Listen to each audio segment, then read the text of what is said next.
नमस्कार दोस्तों, आप सभी कैसे हैं।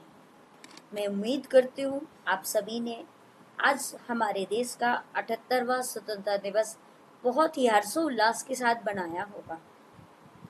मैं सोनल विद्या फाइनेंशियल सर्विसेज से आपको इंडिपेंडेंट डे की बहुत बहुत शुभकामनाएं दे रही हूँ।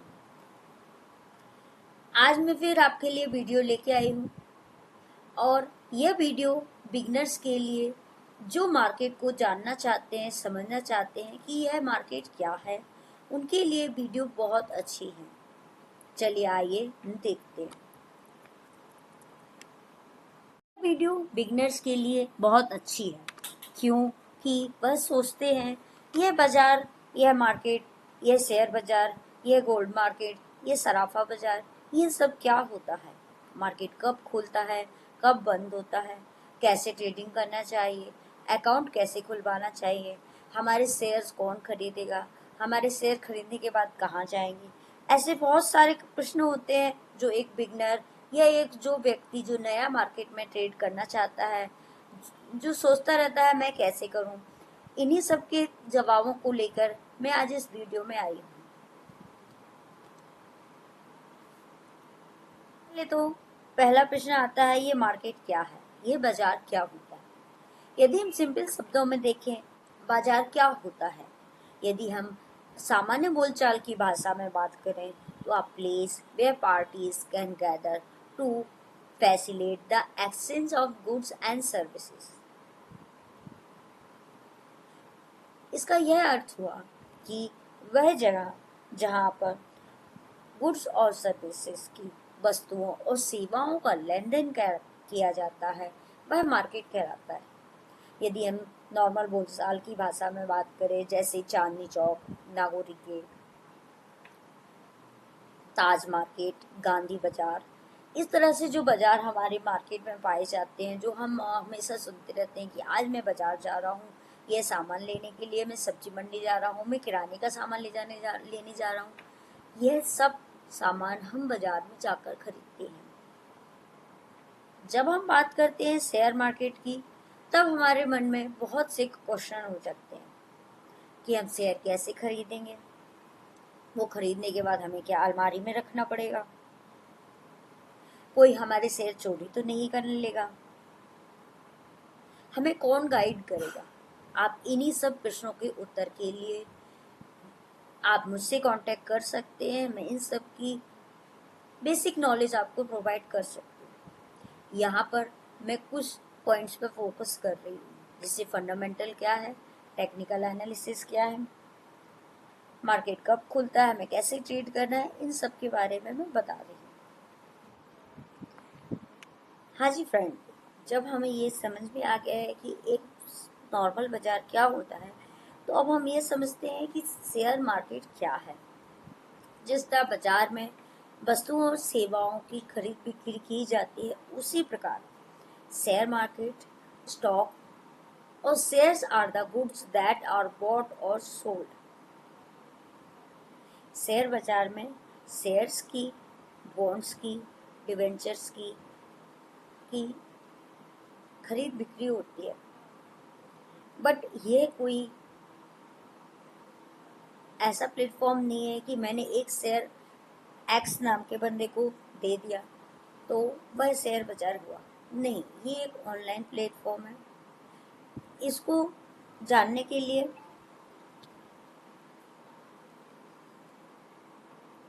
मैंने कुछ वीडियो में। हाँ जी फ्रेंड, जब हमें ये समझ में आ गया है कि एक नॉर्मल बाजार क्या होता है, तो अब हम ये समझते हैं कि शेयर मार्केट क्या है। जिस तरह बाजार में वस्तुओं और सेवाओं की खरीद बिक्री की जाती है, उसी प्रकार शेयर मार्केट, स्टॉक और shares are the goods that are bought और सोल्ड। शेयर बाजार में शेयर्स की, बॉन्ड्स की, डिवेंचर्स की खरीद बिक्री होती है। बट ये कोई ऐसा प्लेटफॉर्म नहीं है कि मैंने एक शेयर एक्स नाम के बंदे को दे दिया तो वह शेयर बाजार हुआ। नहीं, ये एक ऑनलाइन प्लेटफॉर्म है। इसको जानने के लिए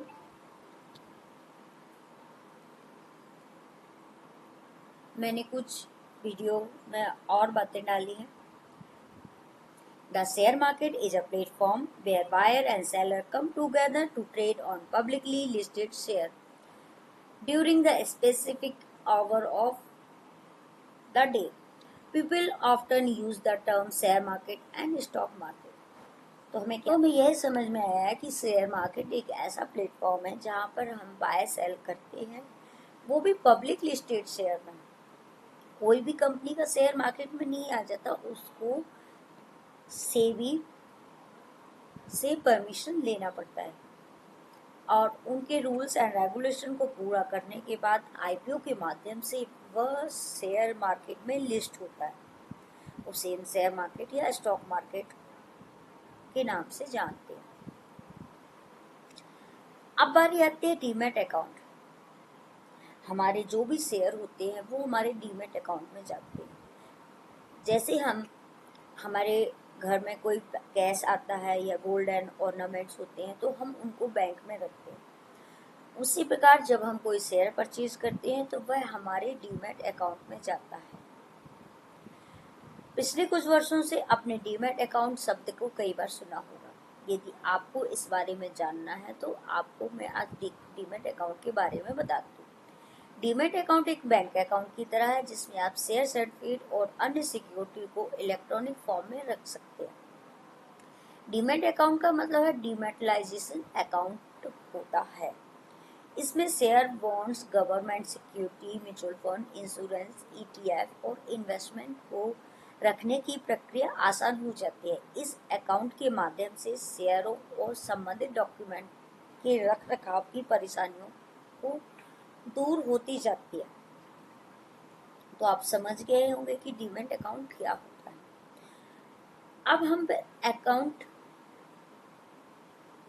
अब हम इस डीमैट अकाउंट को समझने के लिए हम एक उदाहरण के माध्यम से समझते हैं। मान लीजिए आप कंपनी एक्स का शेयर खरीदना चाहते हैं। शेयर खरीदने के साथ वह आपके नाम पर ट्रांसफर भी होंगे। पहले आपकी कार्रवाई भी शामिल होती थी। कोई शेयर खरीदते और बेचते थे तो आपको उतनी बार सर्टिफिकेट बनाने पड़ते थे। इस कागजी कार्रवाई की प्रक्रिया को सरल बनाने के लिए भारत ने एनएसई पर व्यापार के लिए 1996 में डीमैट अकाउंट प्रणाली को शुरू किया। आज के समय में कोई पेपर वर्क नहीं है और ना ही कोई भौतिक प्रमाण पत्र जारी किया जाता है। इसलिए जब आप कंपनी एक्स के शेयर खरीदते हैं तो आपको जो भी मिलता है वह डीमैट अकाउंट में इलेक्ट्रॉनिक फॉर्म में एंटर हो जाता है। डीमैट अकाउंट को ऐसे ही आसान शब्दों में आप समझ सकेंगे। यदि आप शेयर बाजार, एनएससी और बीएससी या अन्य सिक्योरिटी में इन्वेस्ट करना चाहते हैं तो डीमैट अकाउंट अनिवार्य है। आपके द्वारा किए जाने वाले ट्रेड और लेन देन की इलेक्ट्रॉनिक सेटलमेंट के लिए डीमैट अकाउंट नंबर होना अनिवार्य है। अब हम ऑनलाइन डीमैट अकाउंट कैसे खोल सकते हैं। अभी तक मैंने आपको ये बताया कि डीमैट अकाउंट खोलने के क्या फायदे हैं, हम उससे क्या इन्फॉर्मेशन मिल सकती है। इससे हमें यह समझ में आया कि 1996 में डीमैट अकाउंट की फर्स्ट टाइम शुरुआत की, क्योंकि पहले और ट्रेड पेपर वर्क पर बेस्ड थे, तो पेपरों को मेंटेन करना, हैंडल करना बहुत कठिन था। और अब इसको एनएससी और बीएससी ने इसको आसान बनाने के लिए इसको इलेक्ट्रॉनिक फॉर्म में कन्वर्ट कर दिया। अब हम डीमैट अकाउंट को कैसे खोल सकते हैं। ऑनलाइन डीमैट अकाउंट को अपनी पसंदीदा डीपी को आधिकारिक वेबसाइट पर जाएं, अपना नाम, फोन नंबर और निवास के शहर के लिए पूछने वाले सरल लीड फॉर्म को भरें। इसके बाद आपको अपने पंजीकृत मोबाइल नंबर पर एक ओटीपी प्राप्त होगा। अगले फॉर्म पर जाने के लिए ओटीपी दर्ज करेंगे। आपका डीमैट अकाउंट इस तरह खुल जाता है। देखिए, हमारे मार्केट में बहुत सारी ब्रोकिंग फर्म्स वर्किंग कर रही हैं, जैसे angel one, IIFL, Zerodha, master trust, शेर खान, मोतीलाल ओसवाल। इन ब्रोकिंग फर्म के प्लेटफॉर्म के थ्रू आप अपना डीमैट अकाउंट और इन फर्म्स के थ्रू आप डीमैट अकाउंट आसानी से खुलवा सकते हैं। इनके मिनिमम चार्जेस हैं, वो चार्जेस को पेड करके आप अपने हाथ से ही मोबाइल में कोई भी ट्रेडिंग आसानी से कर सकते हैं। कुछ टैक्स लगते हैं जो हमें गवर्नमेंट को पेड करने पड़ते हैं। अब बारी है ट्रेडिंग कैसे करें, ट्रेडिंग कैसे करना चाहिए, क्या तरीका है कि हम अधिकतम लाभ कमा सकें। उसको समझने के लिए फर्स्ट हम जानते हैं insider trading. Insider trading it means buying and selling of the security by those person, director and promoters etc. who have some secret information about the company and who wish to take advantage of such secret information. Insider trading का यह मतलब हुआ कि आपके पास उस company की कोई insider information है, आपको कोई न्यूज़ मिली है डायरेक्टर के थ्रू या प्रमोटर्स के थ्रू कि कंपनी इस तरह का कोई एक्शन लेने वाली है। एडवांस में ही आपको यदि पता चल जाएगा तो आप फटाफट उसमें एक्शन ले लो। जैसे अभी कुछ दिन पहले पेटीएम का स्कैम हुआ, पेटीएम की न्यूज़ आने के पहले ही लोगों ने उसको सेल करना चालू कर दिया था और इसे ही इनसाइडर ट्रेडिंग कहते हैं। जैसे अभी कुछ दिन पहले 2 दिन पहले ही अदानी ग्रुप के सभी शेयरों में सेल आया, तो उसकी इंफॉर्मेशन जो पहले फाइंड कर लेगा उसने पहले ही उन शेयर्स की होल्डिंग को एग्जिट कर दिया होगा, यही इनसाइडर ट्रेडिंग कहलाती है। अब बारी आती है second point, fundamental trading. Fundamental trading क्या होती है? फंडामेंटल ट्रेडिंग मीन्स कंपनी की डीपली एनालिसिस, कंपनी की क्या बैलेंस शीट है, क्या एबिटा है, क्या प्रॉफिट एंड लॉस है, कितने प्रमोटर्स हैं, कंपनी की क्या बुक वैल्यू है, ये सब चीज़ें हम बैलेंस शीट के माध्यम से प्राप्त कर सकते हैं। इसके अलावा कई स्टडीज़ हैं जो हमें बताती हैं कि यदि हम पास्ट ईयर में जो डेप्रिसिएशन लग रहा है उसके अकॉर्डिंग फ्यूचर में यह कंपनी हमें कितना रिटर्न देगी, या हम कहें कि जिस तरह से इस कंपनी में प्रमोटर्स बढ़ रही हैं या इस कंपनी में रॉ मटेरियल की कंज्यूम या इस कंपनी में रॉ मटेरियल के यूजेस किस तरह बढ़ रहे हैं, सेल कैसे बढ़ रही है, इन चीज़ों की कुछ स्टडीज होती हैं जो फंडामेंटली आप अंडरस्टैंड कर सकते हो। रेशो एनालिसिस कई प्रकार के होते हैं, जैसे प्रॉफिटेबिलिटी रेशो। प्रॉफिटेबिलिटी रेशो में पता चलता है कि कितना ग्रॉस प्रॉफिट है, कितना ऑपरेटिंग प्रॉफिट है, कितना नेट प्रॉफिट है, कंपनी की क्या बुक वैल्यू है। इसके बाद आता है लिक्विडिटी रेशो। लिक्विडिटी रेशो का मतलब कंपनी के पास कितना पैसा है या कंपनी के असेट्स के अलावा कितना कैश है, जो क्विक रेशो के नाम से जाना जाता है। इसके बाद आता है सॉल्वेंसी रेशो, डेब्ट to assets ratio, equity ratio. Solvency मतलब किसी भी टिपिकल कंडीशन के आने के बाद डेबिटर और क्रेडिटर्स को चुकाने के बाद कंपनी की क्या पोजीशन है, कंपनी किस तरह डेब्ट को पेड कर रही है क्रेडिटर्स को, इन सब चीज़ों के बारे में हमें सॉल्वेंसी रेशो से पता चल जाता है। वैल्यूएशन रेशो हमें बताता है कि हम जिन शेयरों में इन्वेस्ट कर रहे हैं उसमें एक शेयर पर हमें कितना अर्न हो रहा है, अर्निंग पर शेयर कहलाता है। रिटर्न ऑन इक्विटी, हमारी इक्विटी पर हमें कितना रिटर्न मिल रहा है। अब इसके बाद नंबर आता है गवर्नमेंट पॉलिसीज। जैसे हमारे अभी बजट आया था, उस पर कई स्टॉक्स में, कई कंपनियों में गवर्नमेंट ने बहुत अच्छी मदद किया। जैसे फर्टिलाइज़र स्टॉक, किसानों के लिए गवर्नमेंट ने बहुत अच्छी सपोर्ट प्रोवाइड किए हैं, काफ़ी डिस्काउंट ऑफर दिए हैं। जैसे वुमेन केयर प्रोडक्ट पे टैक्स हटा दिया है जिससे लेडीज़ों का प्रमोशन हो। इस तरह कई गवर्नमेंट पॉलिसीज़ हैं जिनसे उन स्टॉक के तेज़ी और मंदी की उम्मीद लगाई जा सकती है। अब फॉरेन पॉलिसी, हमारा जो शेयर बाज़ार है फॉरेन बाज़ारों पर बेस्ड है, क्योंकि हमारे इंडिया में लिस्टेड शेयर जो हैं वो फॉरेन मार्केटों में भी वर्क करते हैं, वहाँ पे भी ट्रेडिंग होती है। इसके अलावा जो प्रोडक्ट हम खरीद रहे हैं वह है उसका इंपोर्ट एंड एक्सपोर्ट भी हो रहा है। इंपोर्ट एक्सपोर्ट के कारण हमें फॉरेन पॉलिसीज पे फोकस करना बहुत ज़रूरी है। इसके बाद इंटरेस्ट रेट। इंटरेस्ट रेट का मतलब है कि हम जो भी माल बाजार से ले रहे हैं, जैसे हमने मकान परचेज किया तो हमें उसको परचेज करने के बाद बैंक को कितना इंटरेस्ट रेट देना पड़ा। इंडिया में 6.5% इंटरेस्ट रेट है, अमेरिका में 5.25% टू 5.50% इंटरेस्ट रेट है। ये इंटरेस्ट रेट में जब बदलाव आता है, आरबीआई के थ्रू जब इनमें बदलाव आता है तो मार्केट में रेट, शेयरों के रेटों में बहुत फर्क हो जाता है। अब बारी आती है डॉलर रेट। जैसे अभी डॉलर का रेट 83.96 रुपीस चल रहा है, इससे हमारे रुपये पर कितना प्रभाव पड़ता है यह समझना पड़ता है। और जैसे आईटी स्टॉक या और कोई ऐसी कंपनी जिनकी शेयर की ट्रेड करने के लिए हमें डॉलर का उपयोग करना पड़ता है, उससे हमारे शेयर के रेट ऊपर नीचे होते हैं।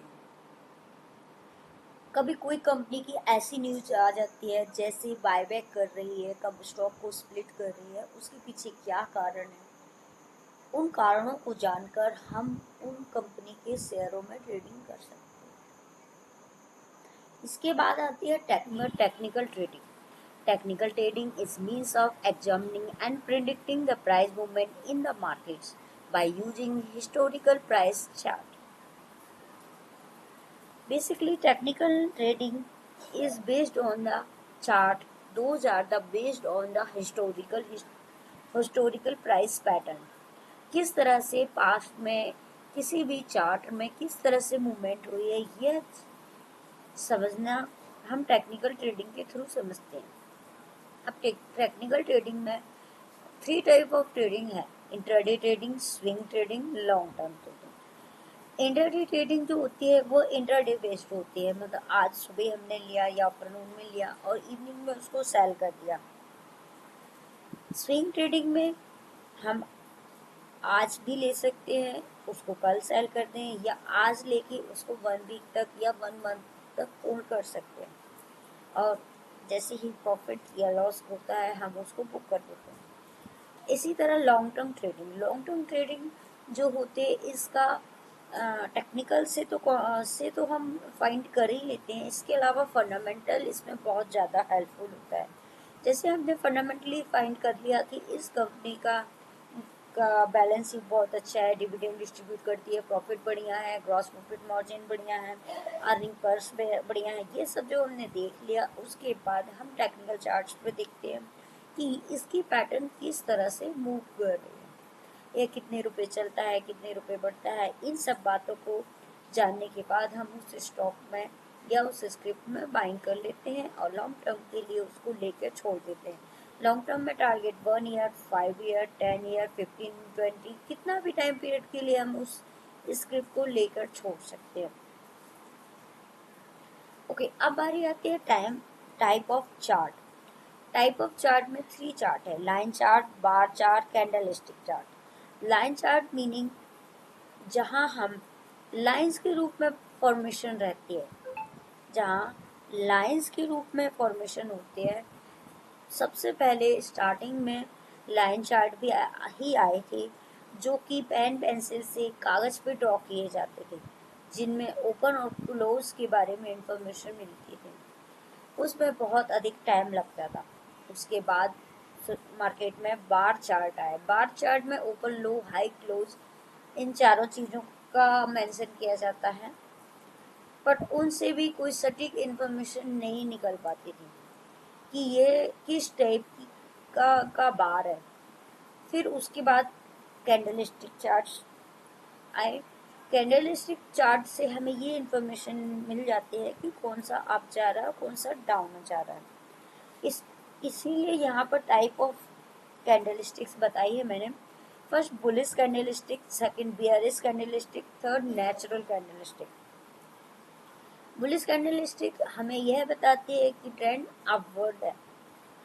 इसको देखकर हम ये फाइंड कर लेते हैं कि नेक्स्ट डे या नेक्स्ट ईयर या नेक्स्ट वीक हमें अपवर्ड ट्रेंड मिलेगा या डाउनवर्ड। इसी तरह बुलिश और बारी आती है नेचुरल। नेचुरल मतलब साइडवेज। नेचुरल मतलब साइडवेज ट्रेंड, जब कोई रैली नहीं हो वो नेचुरल ट्रेंड कहलाता है। अभी यहाँ देखिए, हम देखते हैं बुलिश कैंडल और बियरिश कैंडल को हम देख रहे हैं। हम इसको समझते हैं क्या होगा जब बुलिश कैंडल ड्रॉ होती है। उस पर सपोज कीजिए 100 रुपीज़ पर, इस पॉइंट पर 100 रुपीज़ पर हमारा स्टॉक ओपन हुआ और फिर इसने एक लो बनाया। लो बनाने के बाद यह ऊपर गया, फिर इसने एक हाई क्रिएट किया, उसके बाद थोड़ा सा नीचे आके यह क्लोज होता है। तो यह जो ग्रीन पार्ट है, ये ग्रीन पार्ट बॉडी कहलाएगा, और ये जो बॉडी से हाई तक का जो पॉइंट है ये बिग कहलाएगी। ये ओपन से लो तक का जो पॉइंट है ये बिग कहलाएगा। ये मिड पार्ट बॉडी कहलाएगी। इसी प्रकार बियरिश कैंडल में हम देखेंगे, जैसे मार्केट ओपन होती है एक हाई आता है, उसके बाद मार्केट में सेलर का इतना ज़्यादा प्रेशर होने के हो जाता है कि ट्रेंड डाउन आता है, और उसके बाद नीचे का एक लो क्रिएट होता है और बायर फिर उसे पुश करते हैं, कैंडल ऊपर क्लोज हो जाती है। यह शो करता है बियरिश कैंडल। बुलिश कैंडल यह बताती है कि यहाँ पर बायर बहुत तेजी से एग्रेसिवली बाइंग कर रहे हैं, जिसके कारण ओपन तो हुआ, सपोज कीजिए ओपन 100 पर हुआ, हाई बनाया 150, क्लोज हुआ 120 पर, और यहाँ समझते हैं हम 100 पर ओपन हुआ, एक 120 का हाई बनाया, उसके बाद यह डाउन गया, नीचे में 50 का लो बना के 80 पर क्लोज हुआ। This is called the bearish candle. इस कैंडल को देखकर हम यह फाइंड कर लेते हैं कि नेक्स्ट कैंडल जो होगी वह क्या होगी और कैसा मूव करेगी। देखिए, ये अपवर्ड बुलिश कैंडल के ये बुलिश कैंडल के एग्जाम्पल हैं, ये बियरिश कैंडल स्टिक के एग्जाम्पल हैं। अब यहाँ देखते हैं हम नेचुरल कैंडल स्टिक।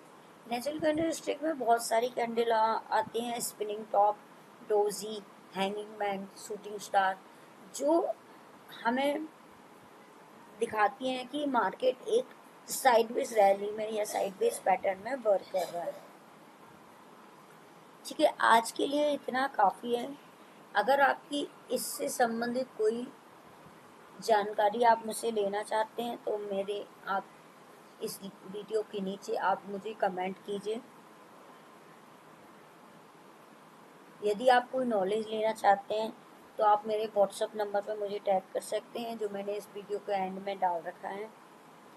और यदि आप मेरी वीडियो रेगुलर देखना चाहते हैं तो आप मुझे सब्सक्राइब कीजिए, लाइक कीजिए। Thank you. मैं सोनल BS फाइनेंशियल सर्विसेज से।